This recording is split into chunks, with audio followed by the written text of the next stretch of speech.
ध्यान से वो बात सुन लो दिले कम को तो बहुत भाई तभी पर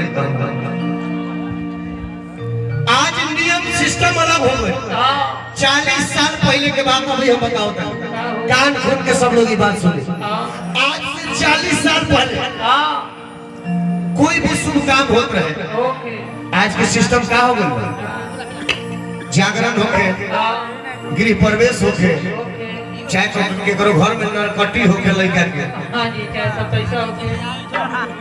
सब पैसा होके तो आज के दौर के सिस्टम होना कि जब नचनिया ना ये सब तब लोग कह के मारा कार्यक्रम प्रोग्राम में फ्लॉप हो गइल बा काहे उन्हीं के पहले कोनो सुर साथ जब ले दरोगा जी नचनिया लोग ना पहुंचे तब ले बूढ़ जवान ले न होई ले देह में गर्मी ना काहे उन्हीं के पहले जन्म कर लेकिन पहले इन्हीं के काम ना रहे इन्हीं के कोनो काम ना रहे हां काहे पहले के जन्म करना भइले जन्म कर भय है बाबू हां लेकिन ध्यान से को बात सुने कीबोर्ड वालों को बोलो भैया ध्यान से को बात सुने जो भी बात हुई गाना से रिलेटेड हुई पहले आज से 40 साल पहले कोई भी शुभ काम होके हां तके आवे टेंट पंडाल वाला हां ठीक है घर बात ठीक है हमरा के बोले थे तुम बोलिए बीच में बोली हमारा पैसा कट जाई मुने भी काट अच्छा रोज कोई भी शुभ काम होता था हां टेंट पंडाल वाले लोग आवे लेकिन ओकरो से पहले क्या हलवा ही खाना बनायो कोना ये तो हमने के उपास रह जाएगी अब बोली हमने बोली जंतर क्या है कैमरा वाले भाई बात काट दी हो ना चढ़ई हो हमनी और एगो जिला बा कि छापा कोई शुभ काम होके तो शुभ काम के शुभ बनावे खातिर हां इशारा में बताओ तनी समझियो लोग के आवे बाबा ज्योति माई जी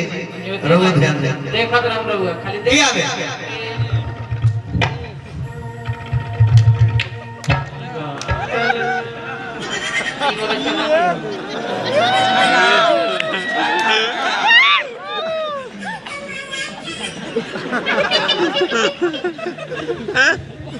गलती करते पहले छक्का होत रह सकी ना गलती करते ना लेकिन सही करते तो ताली बजाओ देखो भाई हो जा ए बाबा कह जाने की गवैया बिना भाव के चूल्हा बिना ताव के गुजरी मेहरारू बिना छाव भाई हो बात ठीक बात दे जौना के में घाव लेके फोटा फूल से निकल मुंह वाले नो भाव उजियल कहां बा दे बिना घाव के और एगो बात पड़ोसी बिना लगाव आ कोनो शादी बिना पोलाव मैं बेकार बा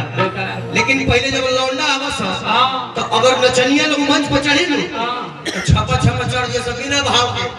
लेकिन लौंडावा कैसे हो से बाबू तन दिखाओ कैसे हां हां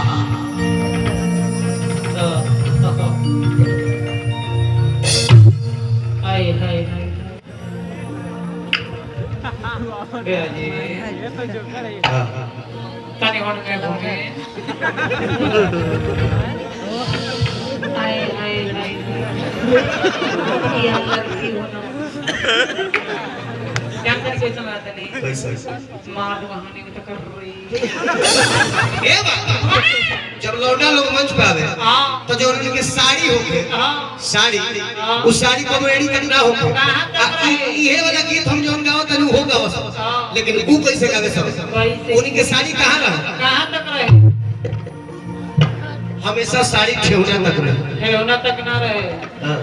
कंपनी पहले उसने बनावत रहे आधा काटी कट वो भर तार जन्म करने हो अच्छा हमार जन्म पर ना भरे तू जाम रहो 1942 के हैं गांधी जी को ए बाबूआ जब लौंडा लोग मंच पे आवे तो लोग चलते कैसे कैसे गावे लोग कैसे चले जैसे लोग चले वैसे ही ढोलक की आवाज हां हां हां ढोलक बोली भैया 6 महीना ना हो रहा देखा लोग चले कैसे हमरा गोड़ पर ध्यान दे हम देखिए भैया देखिए ये रिदम के टेस्टे हो के कहां का तना सब जानत है हां ये बा तनी हट बाबू हट तो लोग के दो कहीं हट जाता है हमार गोड़वा नहीं खेलो को चले लो पीछे पीछे बढ़ जा